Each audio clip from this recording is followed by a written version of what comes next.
자, 그 다음에 특징과 유용성이 있어요. 거기 신용파생 상품의 특징, 이거 두 번째 단락 밑줄 칩니다. 지금부터 열심히 밑줄 칩니다. 제가 다 설명을 했는데 지문에 어떤 방식으로 나올지를 잘 조심하셔야 돼요. 자, 첫째, 채권 투자자는 투자 시점에 반드시 원금을 지불해야 하는 반면 CDS 보장 매도자는 신용사건이 발생하는 경우에만 손실금을 지급하면 되므로 원금 투자 없이 레버리지 효과 거둘 수 있다. 그래서 신용사건이 발생할 때, 부도 발생할 때만 보장 매도자는 손실금을 주죠. 부도만 발생 안 하면 그냥 공짜로 프리미엄을 받는 거예요. 좋은 거죠. 부도만 안 발생하면 좋죠. 보장 매도자는. 둘째, CDS 거래는 실물 채권을 직접 갖고 있지 않아도 신용 위험만을 분리하여 거래할 수 있으므로 채권 시장의 유동성이 직접적인 영향을 미치지 않는다. 그건 아니다라는 거고.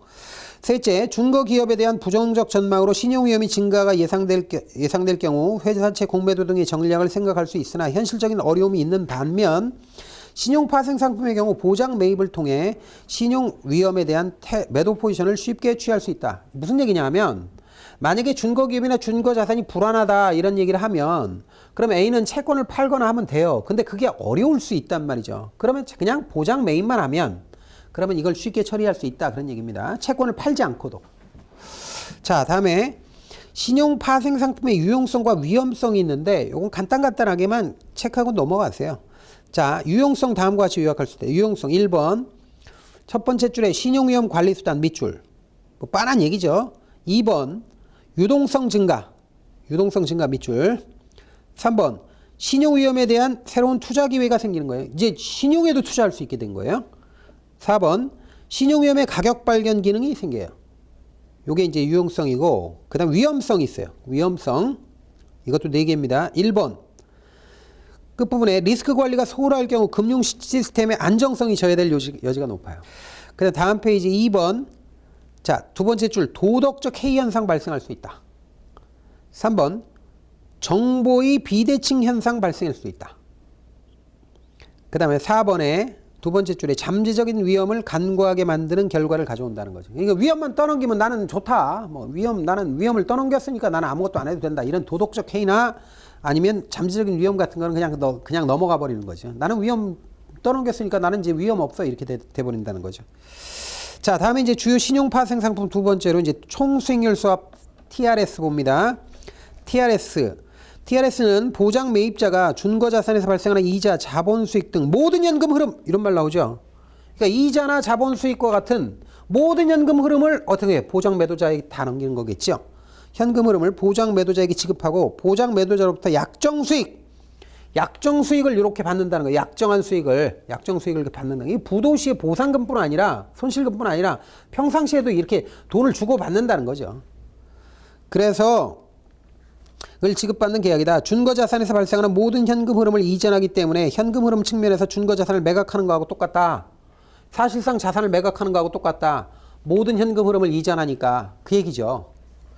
그리고 나머지는 뭐 쭉 보는데 거기 보시면 그 마지막 밑에서 두 번째 줄 보면 TRS는 신용위험뿐 아니라 시장위험까지 동시에 이전하는 형태의 상품이다. 신용위험뿐 아니라 시장위험까지 동시에 이전한다 그랬잖아요. 그죠? 그림 나오고 뭐 그러는데 그림이 제가 설명한 겁니다. 자, 다음에 이제 신용연계 채권 CLN을 봅니다. CLN. 신용연계 채권은 일반적으로 고정금리 채권에 신용파생 상품이 내재된 형태의 신용구조화 상품이다. 밑줄 쳐놓고요. 그래서 열심히 설명했는데 다음 페이지 보세요.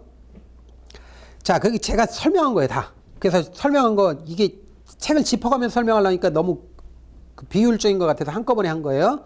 그래서 이건 기본 구조가 뭐냐면 투자자가 투자한 돈을 고정금리를 주는 채권에 투자해서 수익을 얻고 그 다음에 이걸 가지고 또 CDS 투자했기 때문에 CDS 프리미엄을 받은 거를 같이 더해서 주는 거예요. 그러니까 수익률이 높은데 문제는 신용사건이 발생해서 부도 같은 게 나면 이 채권에 투자한 돈을 투자자의 투자금을 다 인출해가지고 손실금을 주고 남은 것만 준다 이 말이에요. 그러니까 위험하다는 거죠. 이게 핵심적인 특징이에요. 그래서 요 발행사가 이제 중요한 역할을 한다라는 거죠. 그래서 발행사가 어떤 방식으로 CLN을 발행하느냐 두 가지 형태가 있다. 발행사가 직접 발행하는 형태가 있고 발행사가 특수목적회사, 특별목적회사를 만들어서 발행하는 형태가 있다. 특별목적회사를 통해서 발행을 하게 되면 발행사의 리스크는 제거가 된다. 이런 게 흐름이에요. 보세요. 그 그림의 세 번째 줄에 보세요. CLN 발행은 발행 형태에 따라 크게 두 가지로 나눈다. 첫째, CLN 발행자. 이게 보장 매입자라고 돼 있죠. 보장 매입자는 CLN 발행자는 보장 매입자기도 해. 왜? 투자자 입장에서는 보장 매입자예요. A 입장에서는 보장 매도자지만 그 얘기예요. 그래서 보장 매입자가 즉 CLN 발행자가 보유자산 등을 기초로 하여 준거 기업에 대한 CDS가 내재된 CLN을 직접 발행하는 형태, 직접 발행할 수 있다 그랬죠. 이때 CLN 투자자는 준거 기업의 신용 사건 발생 시 손실을 부담하는 대신 발행자의 일반 채권보다 높은 투자 수익을 얻을 수 있다는 거예요. 그러니까 이렇게 돼가지고 투자자는 이렇게 발행을 하게 되면 여기서 나오는 채권 수익뿐 아니라 프리미엄까지 더 얹어서 수익이 높다라는 얘기죠. 그러니까 일반 채권보다 높은 투자 수익을 얻을 수 있다는 거 아니에요. 그런 거고 두 번째 형태가 뭐냐 이거죠. 그게 이제 다음 단락에 나와요. 쭉 밑에 가면 둘째 특수목적 회사 SPC 또는 SPV라고 그러죠. 특별목적회사라고도 표현돼서 나와요. 여러분들 우리 시험에서 용어가 완전히 통일될 것 바라지 마세요. 의미만 알아놓으세요. 특수목적회사 또는 특별목적회사 뭐 다 같습니다. SPC라고 할 때는 C가 뭐냐면 SP가 스페셜, 스페셜 목적이라는 거예요. 이게 purpose. 그 다음에 C가 컴퍼니예요. 그런데 V라고도 표현돼요. V는 뭐야? vehicle이에요.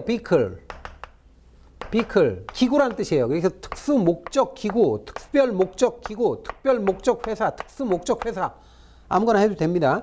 그래서 SPC라고 해도 되고 SPV라고도 해도 됩니다. 그런데 어쨌든 이런 거를 통해서 CLN을 발행하는 경우다. CLN 투자자는 준거기업의 신용위험뿐 아니라 발행자의 신용위험 역시 감수해야 한다.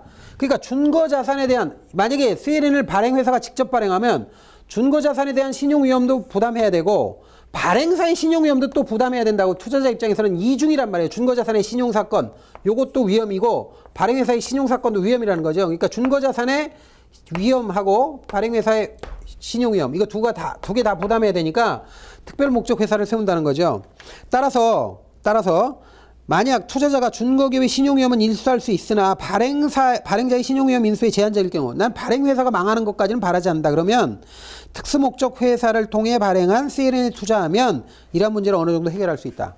즉 특수목적 회사를 통해서 유동화시켜가지고 CLN을 발행하면 발행회사에 대한 신용위험은 제거가 가능하다. 어느 정도 이런 얘기입니다.